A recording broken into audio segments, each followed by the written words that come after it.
If he sat next to me in a bar and we were shooting the shit and talking pro wrestling, it's basically the same opinion that I'd give you on the show. And it's amped up a little bit. The JD from NY character is me amped up to maybe 150. But I live my days wanting to be honest with everybody. If it's good, I'll let you know.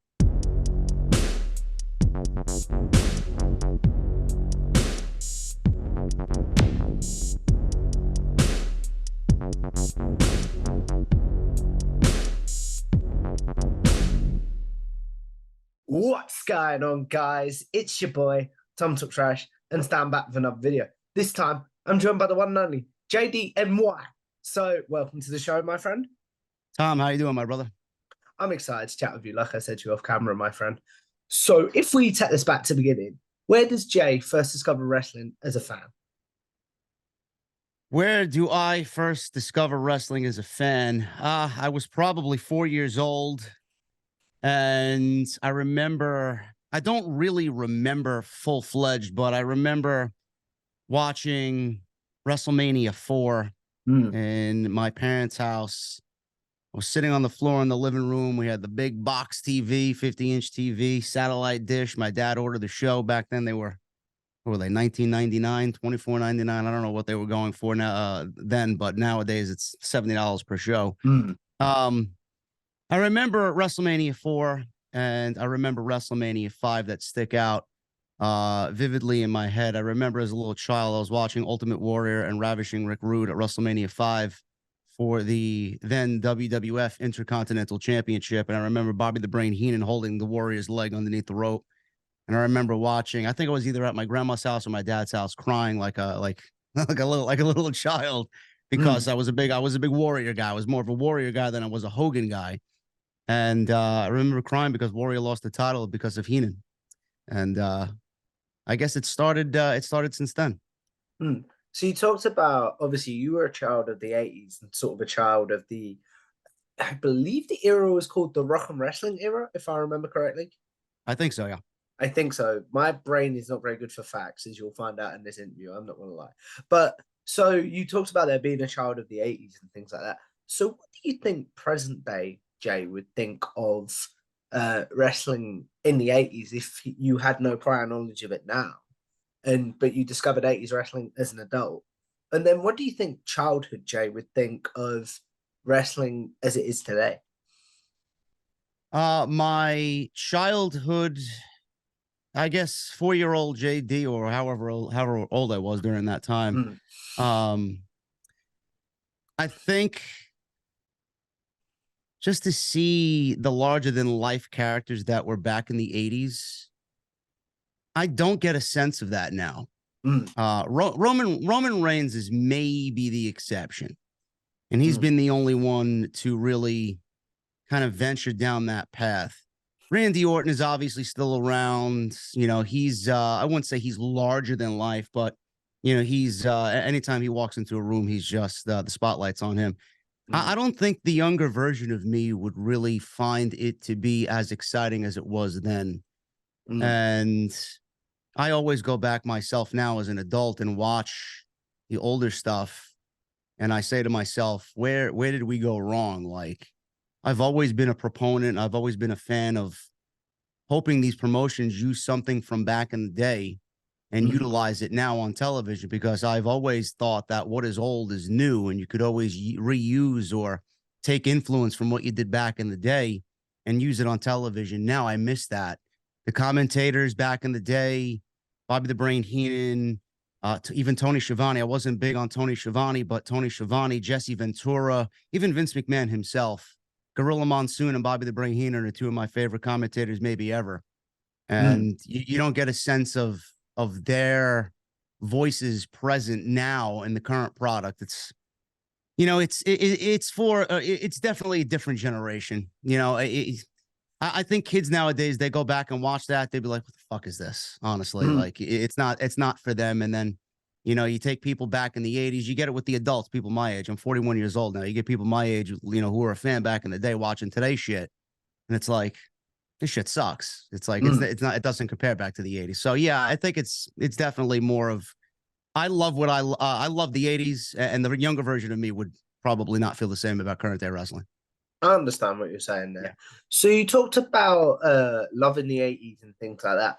So as things sort of change in the WWF and the other wrestling world how does your fandom change as we get into sort of the Attitude Era and there becomes competition like with WCW? Well, I was in high school when the Monday Night Wars were going on. I was strictly WWF. I did not watch WCW Nitro. I had a pocket of people that I've talked wrestling with back in high school that were big WCW people. You know, they were all about the NWO and what they were doing, and I was sticking with the WWF. I know during that 1994, 1995 era Mm. when we were back in the mid 90s, it was a little rough. They coined that the new generation, and I know they were trying to move on from the Hulk Hogan's of the world, and they were trying to move on from all those characters, and they were going for more of I guess an edgy style. They promoted Shawn Michaels and Diesel and Bret the Hitman Hart, The Undertaker, Mankind, and then they had their goofy characters as well. So they didn't really know what they wanted to be. And then they Mm. shifted to the Attitude Era, and that's when things really got exciting for me because I was in high school at the time. We were always having friendly arguments about which show was better. Oh, did you watch Nitro? No, I didn't watch Nitro. Oh, did you watch Raw? And we'd have shoot fights or work fights in the hallways, in between classes. It's like Yeah. wrestling was so big back when I was in high school, and I adored the Attitude Era. I loved everything about it. The funny thing about the Attitude Era is, and especially from that early 90s point all the way to the Attitude Era, my parents didn't let me watch it live. I was Okay. still in So high how does that work then? I was still in high school, and my mom was like, "I don't want you watching these women with their bare tits out, and I don't want you watching all this violence. I would rather use concentrate on your schoolwork." So, I had my grandma tape the shows most of the time, and Oh, when I go over there, when I went to school, we go see my grandma every afternoon. She'd have the VHS tape, and I'd watch it in the living room while my grandma and mom are having tea in the kitchen. So it's like it was okay then, but they didn't want me staying up late for it. But I adored everything about the Attitude Era. you talked about it being okay there and okay then sort of thing. Did was there ever a moment you were watching and your grandma and mum got into an argument of like, I don't allow him to watch this, blah blah blah blah. Do you know what I mean? Yeah, no, I don't think so because we usually found my grandma's house to be a safe space. Like we went over there and we raided the kitchen, and after school we'd watch cartoons. I was big into Power Rangers at the time, Darkwing Duck, whatever else was on during that time. And again, we used our grandma's house as a safe space. So it's like whatever we wanted to do, we were pretty much able to get away with there. But at my mom's house, when we were at home, Mm. she didn't let me do half of the shit that she allowed me to do at my grandma's house Nah. because my grandpa was like, "Oh, they're kids. Let them do what they want to do. If they want to watch it, let them watch." He's like, "Whatever." Yeah, I know exactly what you mean there. So you talked about being strictly a WWF kid there. Yeah. Have you gone back and watched WCW, whether it be for your podcast, whether it be just in general, and gone, okay, I can see why people were a fan of this? No, I genuinely have zero interest. We have access to everything that we can possibly imagine on the WWE network, and I watch so much wrestling as it is. I watch Raw for 3 hours, and then I cover it for another 2.5 hours. Same thing with SmackDown and Dynamite, and then NXT I watch, but I don't really cover NXT. So it's Mm. like I watch so much wrestling. Then we get the pay-per-views, the PLEs for WWE, and then the AEW pay-per-views, which are like 8 hours long in their own right. So it's like there's a lot of wrestling, Collision, Rampage. It's like there's so much. So even when I have downtime, I'm not going back on the app or Peacock and watching anything. Mm. I'll use my time to maybe, for example, we have Thanksgiving coming up. I know Survivor Series back in the day was the WWF Thanksgiving tradition. I'll go back and watch a classic Survivor Series match from the early 90s. Some of my favorites are the 1993, the All-Americans versus the Foreign Fanatics, Lex Luger versus Yokozuna. That set up the Undertaker, Yokozuna casket match, the Royal Rumble in 94. You know, I'll watch Bob Backlund versus Bret Hart, the submission match where Owen threw in the towel, you know, things like that. I'll go back and watch old classic stuff that was kind of, you know, near and dear to my childhood, but I won't go back and watch WCW, no. No, I understand what you're saying there. Yeah. So, you talk about there, what about when the war ended? How did that change your fandom in sort of 2001? When the war ended, I mean, it didn't bother me either way. You know, As not a WCW child. yeah, I was as a WCW, you know, back in high school when I was around that, you know, I didn't really care about WCW folding or Vince buying WCW.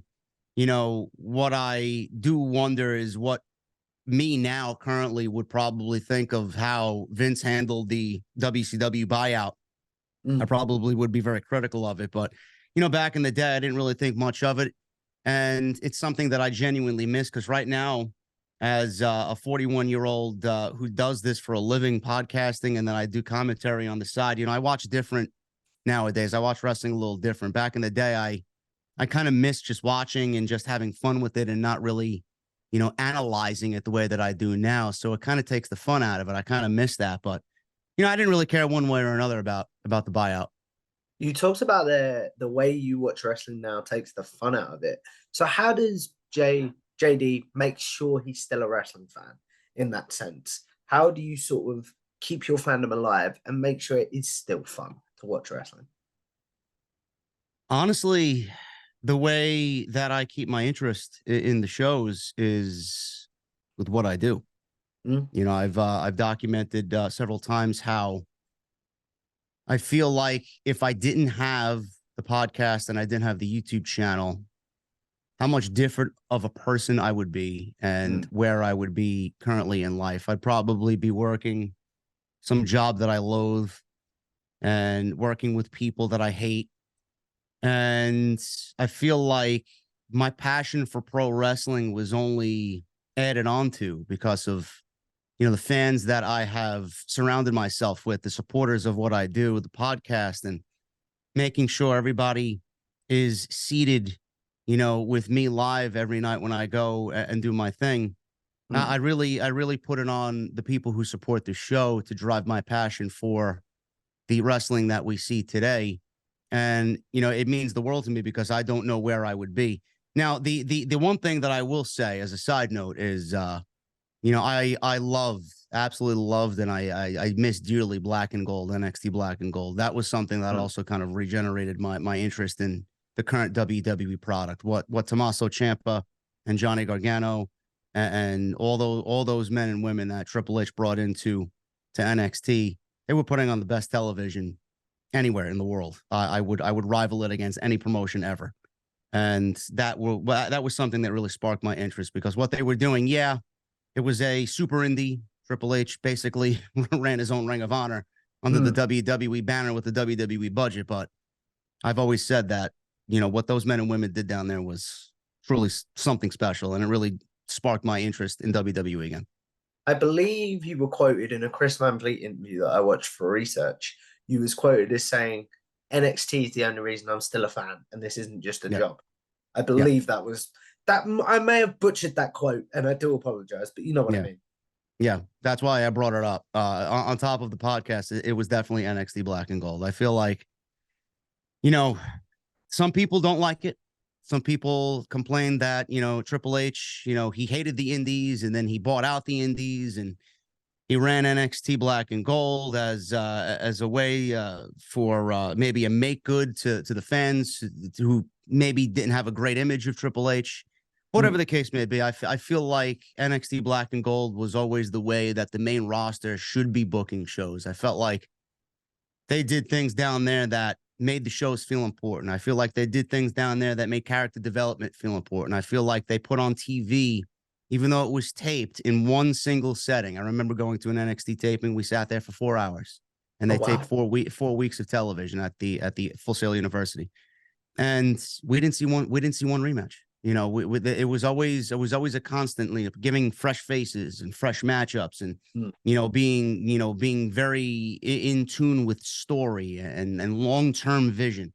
I always felt like that's the way the main roster should have been, and that's why I've been so against Vince McMahon and what he's done for so many years, especially now in his later years. But it's definitely something truly special to me with what Triple H did down there, and I'll never really forget some of the moments that he gave us down there. And like I said, yeah, I did say that with Chris in that interview, and I say it now. Black and Gold I is always think I going to be may have something that's butchered that quote. I do apologize. no. You got the gist of it. Black and Gold was always something that was always, something that sparked my interest or re-interest in WWE. It made me want to watch WWE again, like I do now. Yeah, I understand what you're saying. So you talked about how important your podcast is to you and things like that. So if it was to all end tomorrow, if your passion for wrestling died, if for whatever reason you decided to stop the podcast, what would you want your legacy as a podcaster and content creator to be? That I was always honest. That I was always honest. I never used anybody to get ahead. I never sat here in this chair in front of this green screen and gave anybody an opinion that wasn't something that is bullshit. What you get on the show is basically what I would tell you. Obviously, I'm not going to be cursing or yelling at you if you're sitting next to me. But if you sat next to me in a bar and we were shooting the shit and talking pro wrestling, it's basically the same opinion that I'd give you on the show. And it's amped up a little bit. The JD from NY character is me amped up to maybe 150. But I live my days wanting to be honest with everybody. If it's good, I'll let you know. If I don't like something, I'll let you know. And I'll always give you a reason why. And I'll always give you a creative direction as to, I think it should go this way, or I think it should go that way, or I think they should be doing this with this person or that person. A lot of people take what I do and what I say as negative criticisms because it doesn't fit their narrative, or, it goes against their opinion. So they automatically label me negative or a hater, and they don't really see. Controversial was the word that I saw a lot. And I don't mean that disrespectfully. Yeah, controversial is not a bad thing. People don't handle controversy very well because they're stuck in their own lane. They live in their own bubble. And a lot of people nowadays, especially in the pro wrestling space, they follow, everybody else who is straight and narrow. If I followed the straight and narrow path, I wouldn't be where I am today. Now, there is, pros and cons to that.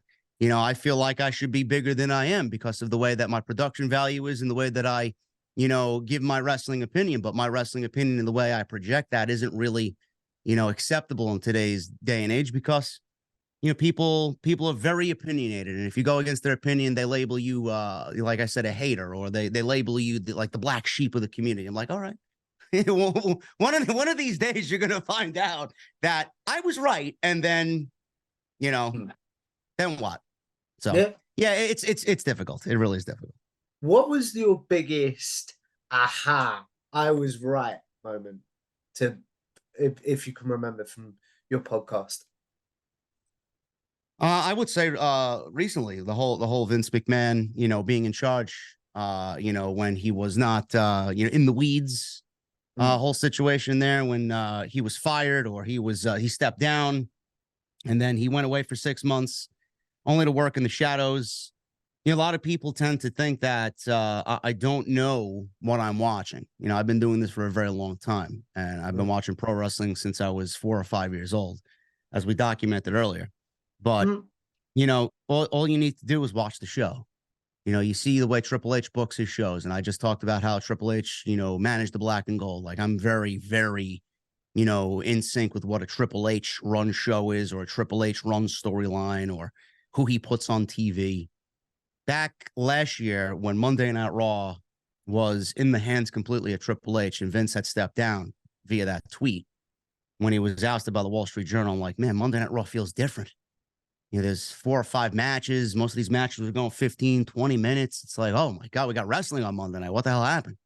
You know, Vince McMahon was giving us 2-3 minute matches, and there was like 8 or 9 matches on the show. It's like, all right, this shit sucks. There's nothing for me to really invest my time in and really sink my teeth into.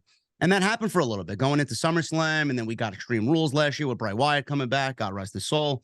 You know, everything was like, all right, man, Triple H is there. And then we go into Survivor Series, War Games. It's like, got the Brawling Brutes on TV. You got everything kind of flowing there. And then after that, it's like, what the fuck happened? It's like, is Vince back? And I'm like, yeah, Vince is back. You could see this is a Vince thing. This is a Vince, initiative. This is what Vince would do. This is a Vince segment. And that happened in November, end of November, December, January, going into the Royal Rumble.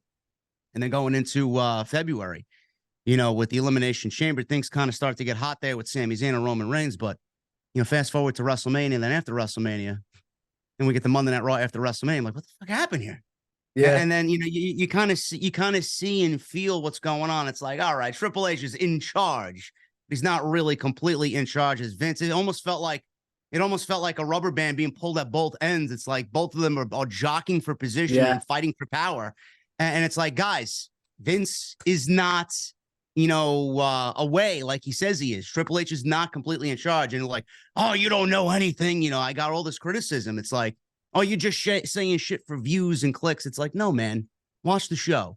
So, and then you get Sapp, and Fightful saying, yeah, Vince is backstage and Vince is in charge and blah, blah, blah. I'm like, all right, you're gonna blast him the same way you blasted me? Come on, guys, just watch the show. So that's a definite big aha. I got you, man. You got to pay attention.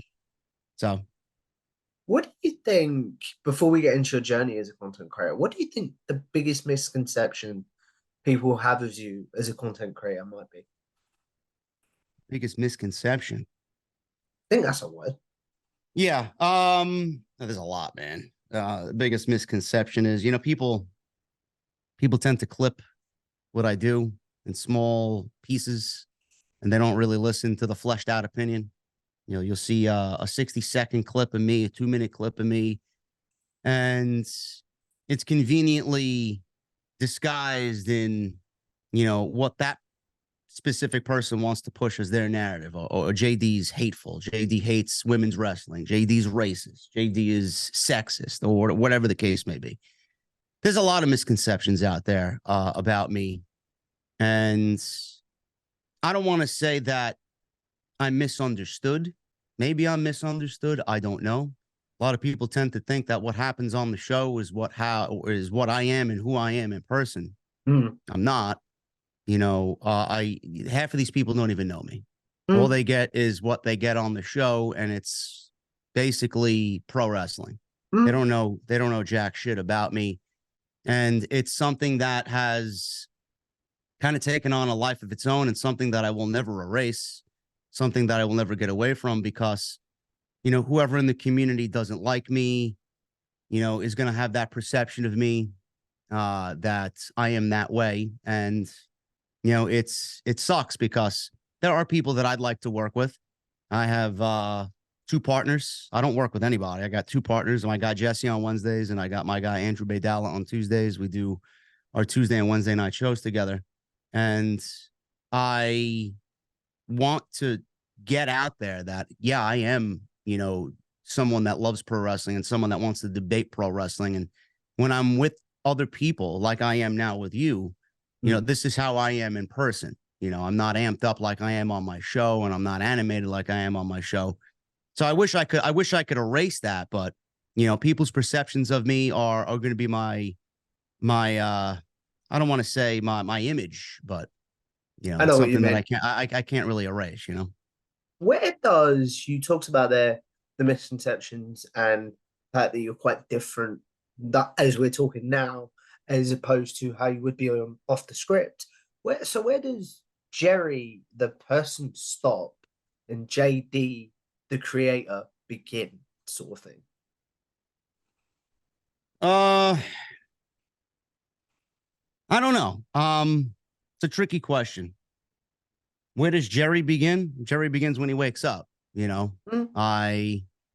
Right now I got 2 cats that I love dearly. I got a couple of foster babies upstairs in an additional bedroom in the house. I'm a big animal lover. I wake up and I want to make sure that they are okay before I even start my day. I'm having my first coffee with you right now. I usually am 2 coffees in when I wake up. I sit in this chair and I look at pro wrestling news, and I go about my day. You know, I sit here and I bury my head in work and make sure all my notes are lined out, and I get my talking points ready for whatever I'm going to talk about, whether it's a video or if I'm going live that night. You know, I sit here and I like to kind of lose myself in some video games. I love Destiny 2. I love Call of Duty at times when I want to just kind of just sit here and relax. You know, I'll listen to music. You know, I'll go for a drive. I'll go run my errands for the day. And then JD really kind of clicks in when I sit on the couch at 8 o'clock when I watch Raw or I watch SmackDown or AW Dynamite. That's when, you know, you start to see JD come out, you know, whether it's via a tweet. And then, you know, it's kind of like leveling up. You know, JD's leveling up watching the show, and then he's getting ready, and then he's sitting here in the chair, and then he goes live, and he's in his Mustang, and then he's in, you know, in the venue. And then that's where it just kind of, you know, kind of escalates. So I would say, you know, when the shows start is when you start to really get to see, you know, JD. So you talked about the show starting, you get to see JD. Is there anything you have to do to get into that mindset to not become JD, because JD's part of who you are, but do you know what I mean? There's something I have to do? No. No?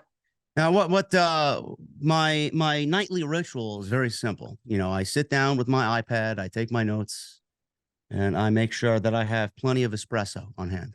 And that's my fuel. Coffee during the shows is my fuel to get ready.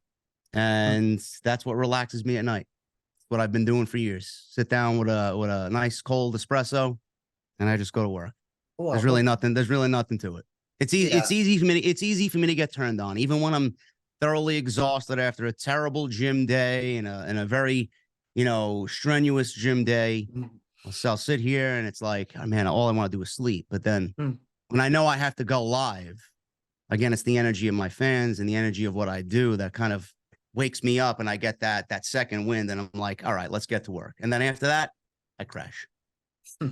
Something you referenced in this Chris interview, and I'm curious to know if it's still the same, is I believe there was a review that you'd had to wait a few days on because of personal reasons, I believe.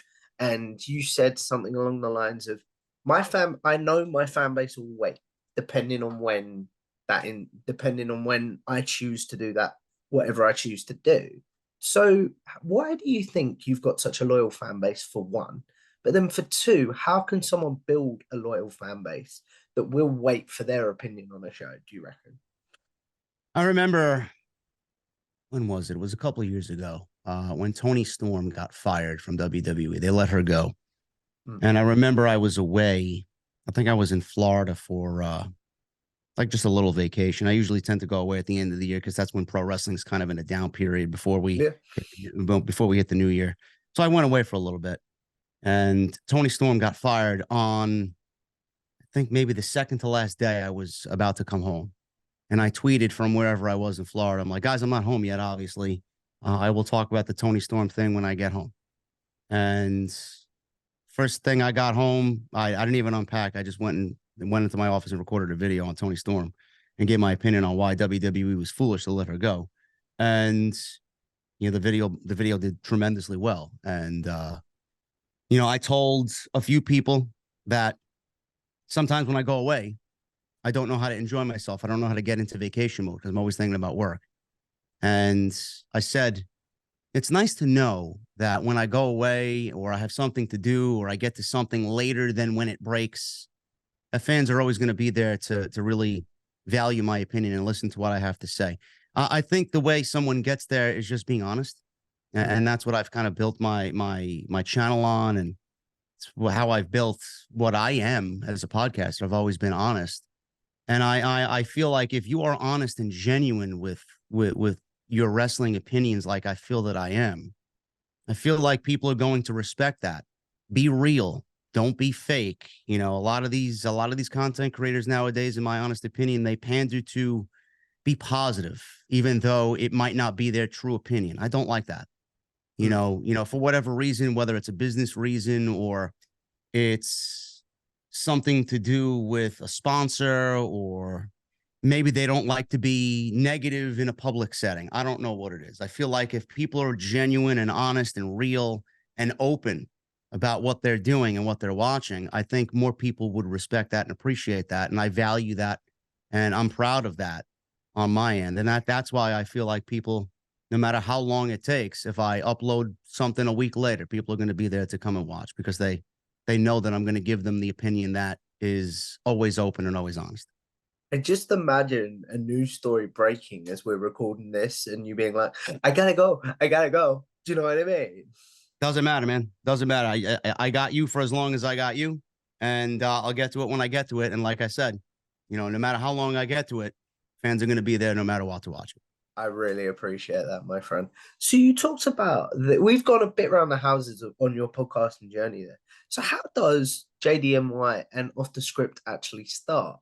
In my research, I understand, and I'm really trying not to laugh at this because it's really bad. You had a shitty boss who basically said to you when your mum's dog died, like, it doesn't matter. And you was like, I've got to do YouTube full time after that. I can't work for someone like that anymore. Yeah. Well, I remember when I first started my YouTube channel, I didn't know what I wanted to be. I was all over the place. I was big into, I remember I went unemployed for about 11 months and I buried myself in Modern Warfare 3, Call of Duty. And I played, the hell did I play? I think it was Skyrim. So I beat Skyrim and I was just big into Call of Duty Modern Warfare 3 at the time. And, obviously looking for work and I didn't find anything. And then I landed with this place and, I got back on my feet. And at the time I was uploading, wrestling content behind Call of Duty gameplay. And I remember I did that for a few months and I met Justin LaBar, who works for Wrestling Inc. And he was a former co-host of Chair Shot Reality with Josh Eisenberg and Brian Goolish. And I love those guys. They were a big influence on what I wanted to do. And I remember I met Justin LaBar for the first time in person, and he said, clearly you love pro wrestling and you're on YouTube talking about pro wrestling and nobody sees you. So he told me, if you want to talk pro wrestling and I'm watching YouTube, I'm watching a video to see someone talk about pro wrestling, put yourself on camera. So I moved away from the gameplay. I started talking about pro wrestling and I was very shy about being on camera. So I pushed myself to be on camera, got myself a little setup, and I just went from there. I had some people reach out to me who were, very big fans in the beginning who wanted to do some artwork. They gave me a logo. I think some of the people in the chat or the comment section on my earlier YouTube videos were trying to come up with names for me for the podcast, which I ended up landing on Off the Script, which is a recommendation from one of my subscribers. And I went with it ever since. And it just took off from there. Consistency is key when uploading to YouTube. I feel like a lot of people move away from the consistency and if you factor in consistency and you're real and honest with your fan base and you don't bullshit them and you just put yourself out there and you just let people know how you feel, somebody out there is listening. Somebody will listen. Somebody will take it. Somebody will enjoy it. Obviously not going to get everybody to enjoy it, but you continue to do those little simple things. I feel like your channel will grow. So yeah, I just built it from that, honestly. And I did quit around, I would say that was 40,000, true, right? I haven't made 40,000. that up. No. Yeah, I was going to get to that. 40, 50,000 subscribers. I don't know where I was. I worked at one jewelry shop, transferred to the other. I quit because my boss at the time told me that he didn't want to let me go home because the family pet is dead. They were rushing it to the ER. My mom was hysterically crying over the phone. I go to him, I got to go home. My mom's crying. The dog is, about to pass away at home. Something happened, blah, blah, blah. And he looked at me, he's like, so what? It's just a pet. So it's like, all right, now it's like, I got one foot out the door and one foot into full-time content creation. It's like, I can't work for people like that. If that's the case, I just rather just take a chance on myself. If I fucking fail, I fail. If I succeed, great. But I can't work for people like that. So yeah, that's one of the situations, one of the life experiences that pushed me to do what I do. You talked about being shy on camera, about being on camera, should I say. first of all there. So do you have any advice for someone that's like, I want to do YouTube, but I don't like the way I am on camera? How would you advise someone to overcome those insecurities? It's a tough question. I've always been insecure, but I feel, and this could be different for everybody. I worked a whole slew of jobs. I was luxury retail. I sold watches on Wall Street here in New York City. I sold watches in Madison, right here in Midtown Manhattan.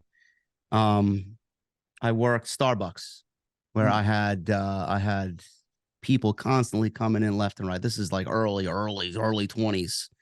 You know, worked as a barista for Starbucks.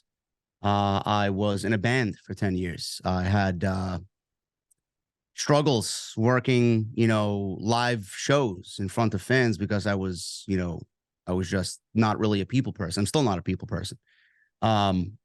It's intimidating to get up on stage and play in front of people. But I think all those life experiences and all those events that happened, have really kind of molded me to be okay with being in front of a camera. I'm also self-conscious about myself. Sometimes I don't like the way I feel. Sometimes I don't like the way I look. And I'm sure that goes with a lot of people that they just don't want to. Massively. Like, yeah. I keep doing this, and I know it's a cerebral palsy thing, but I look back and I watch my interviews and I'm like, stop moving, you weird person. Do you know what I mean?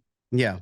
Yeah, it's tough. And I think all those life experiences that I put myself through has made me just a little bit more comfortable in putting myself on camera. I feel a little bit better about myself after a year and a half in the gym now. I've lost about almost 15 pounds. So, oh, wow. I feel a little bit better about being in the gym and, looking the best I have in the last few years. But I feel like if people just do it, I'm in front of nobody. I'm in the house right now by myself. There's nobody here. I'm talking to the camera. I know that there's nobody around me. All you got to do is just say, fuck it. Just put yourself out there, talk in front of the camera. Everybody that's a fan of you, everybody that enjoys your work, they're going to want to be there for you. If they don't like it, if someone doesn't have like it or has a problem with it, fuck off. But I honestly feel like it's something that is a slow progress. Just do it, and it gets better over time. That's very, very cool. Before we get into the generic questions and some wrap-up questions, because I do want to be respectful of your time, you talked about consistency as a creator, which I truly believe is one big thing as well. So if someone is trying to be consistent as a creator, but they might be a family person, they might have a shoot job, how can you stay consistent on YouTube and things like that? Well, we have multiple different ways to do that. Typically what I do is I am very set in what I do. I have live streams. I'm mostly a live stream channel now, and I'll upload during the day and I'll go live at night. I feel like I work better at night. And I feel like, for me to get everything out there in the most precise manner, I like to do, the like 15, 20-minute news videos during the day, and then I'll go live at night. But some people, sometimes their schedule doesn't really, coincide with what they want to do for the channel as far as consistency goes. I've built a loyal fan base based on consistency. People know to expect me on Monday, on Tuesday, on Wednesday, on Friday, on Saturday, or Sunday when there's PLEs or pay-per-views. And I have not strayed from that. I feel like if there is something that comes up, we have different ways to go about it. Sometimes I'll miss a SmackDown. I do commentary for House of Glory. I can't get to a live Friday SmackDown review, and people understand that because I have my obligations to House of Glory. So I'll get to it on a Saturday. If I can't get to it on a Saturday, I'll talk about it in another video. I'll just reschedule it for somewhere else in some other form of content that I do. We have YouTube Shorts. You could talk about, SmackDown in 60 seconds nowadays, being that there really isn't much that's happening on the show. You could get into, what happened on Monday Night Raw in less than 5 minutes. We have multiple different ways to go about it. I wouldn't say to worry about, the scheduling if you can't get to something at the time you want to get to it. Because we have so many different ways to get content out nowadays. We could upload to Twitter. We could upload to Instagram, TikTok. It's like we have so many different platforms. So, consistency to me is important. But, at the end of the day, if you don't get to it, I don't think it's as big of a deal as it was then. How big is enjoyment for you as a creator? If you stopped enjoying the podcast, would you have to step away? Um, I don't think there's ever going to be a point where I don't enjoy doing it. Mm. I think I found what my calling was in life through the podcast, and I feel like I'll be doing this until I'm old and gray.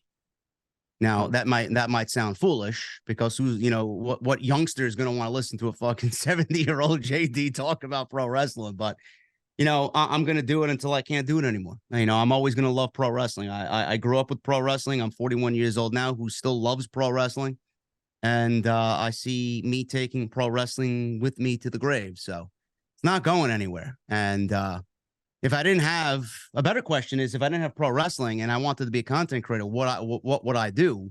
Yeah. I love music. I love music. I'm wearing an Alter Bridge hoodie. I love heavy metal, hard rock music.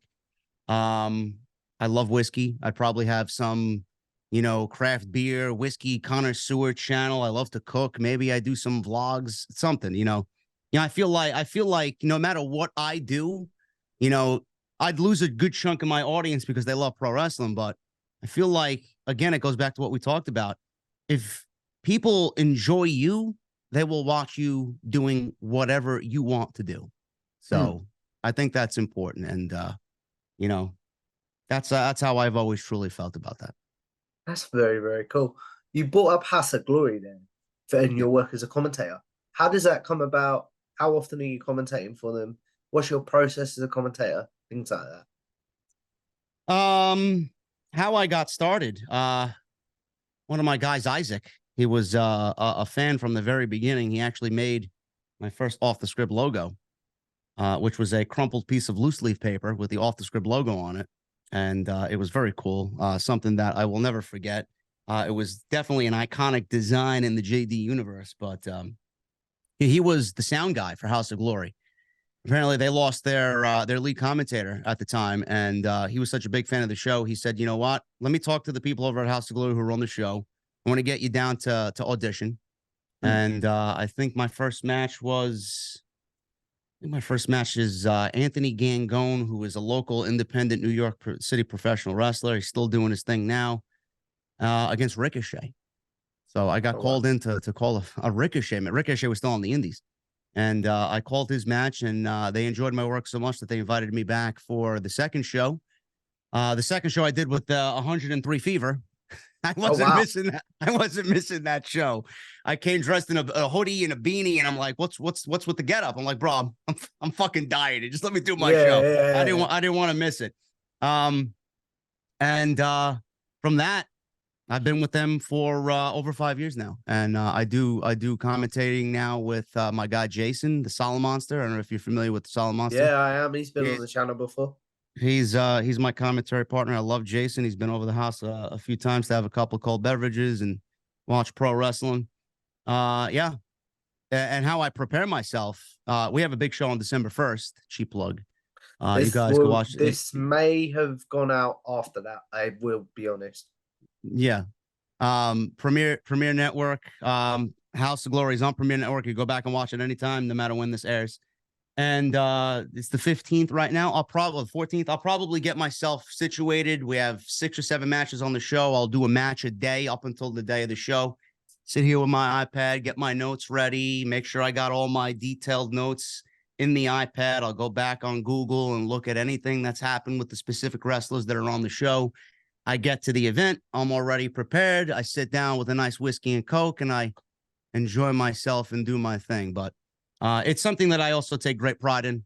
And I hope that people out there have enjoyed the work that I've done, because it definitely is something that I still look forward to every single month, and I never get tired of it. It's always one of my favorite points in the entire year. And I do that once a month. Yeah. How did Jason become your commentary partner?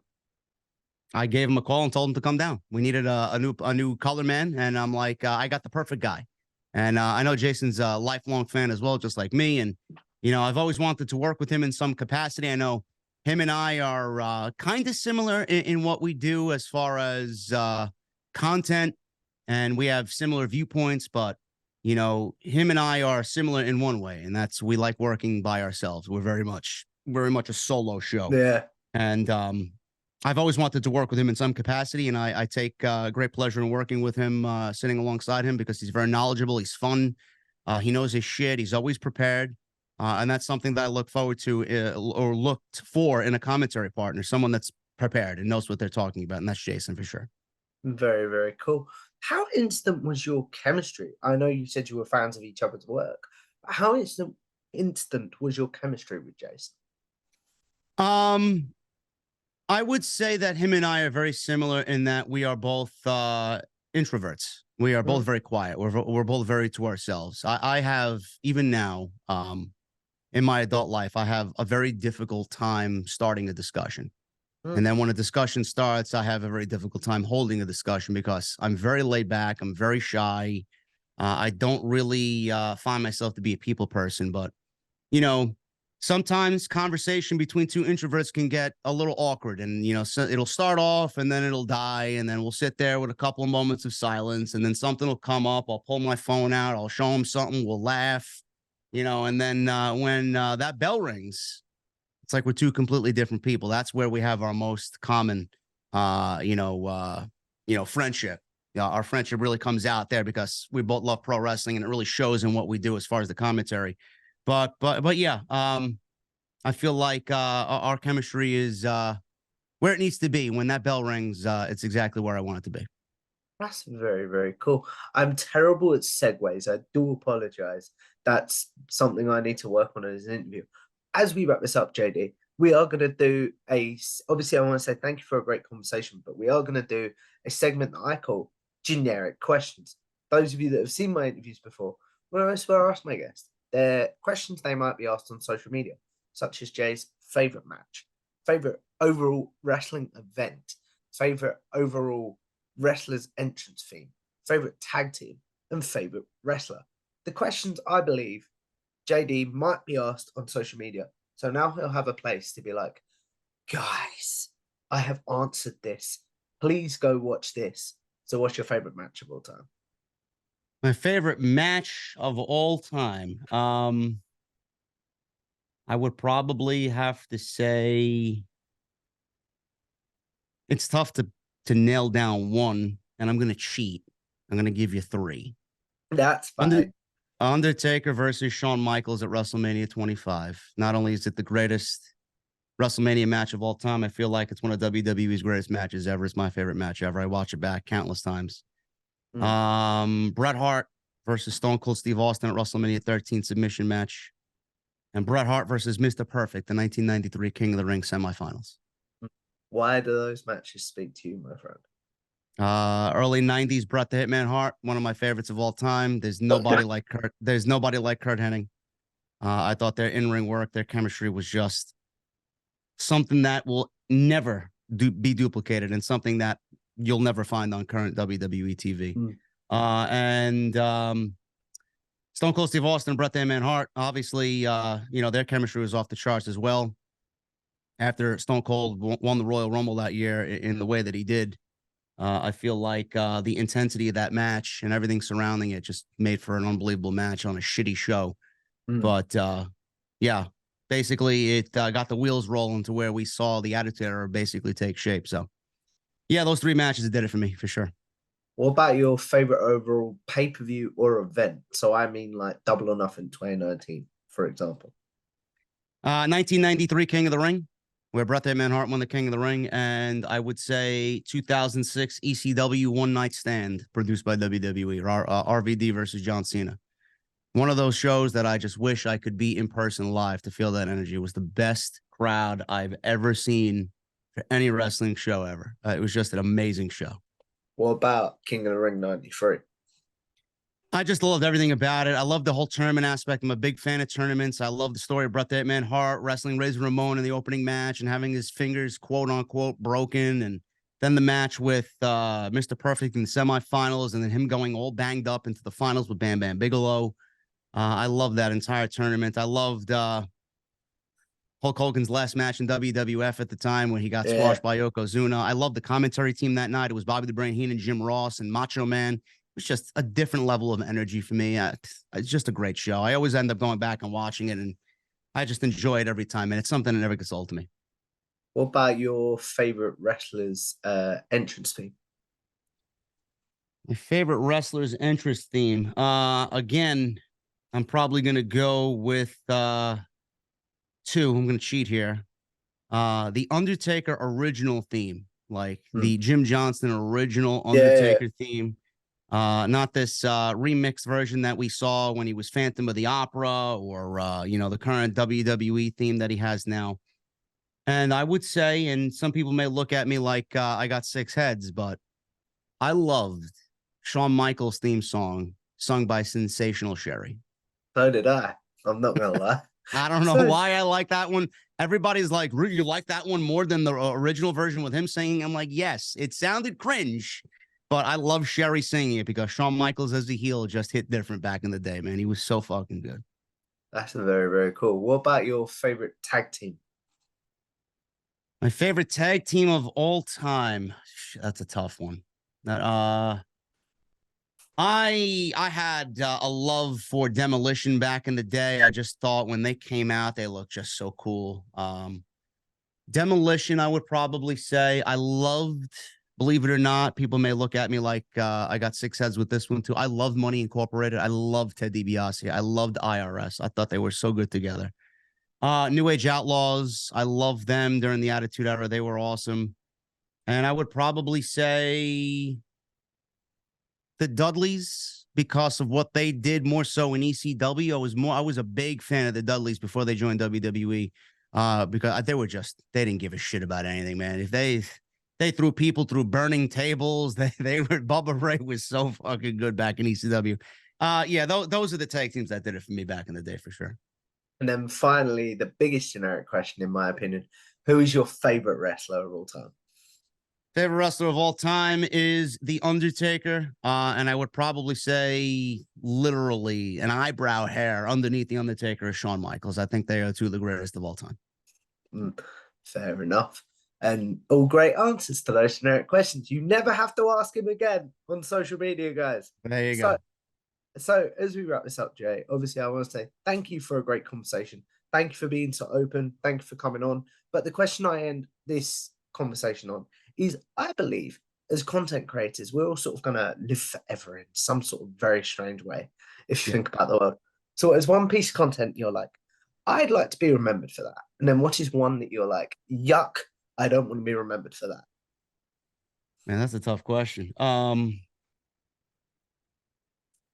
One I want to be remembered for. I can't really pinpoint one. If there's something that anybody takes away from anything that I've done, it's the fact that I love pro wrestling. And if you see that through what I do, great, because I feel it, I show it, I live it every day, and that I'm honest. Everything that I do is just open, honest, and truthful. That's what I want to be known for. If there's one thing that I don't want to look back on and I say yuck to, it's how I probably got started and the content that I made back in the day. I think current JD looks back at older JD and says, I wish I could do that over again. So anything from that early stage on to when the podcast really took off, I would say I wish I could erase. But from what we're doing now, this point on, quality is there. I love what I do. We are very proud of what we got going on there, and we're just going to continue to build on that. So very, very proud of that.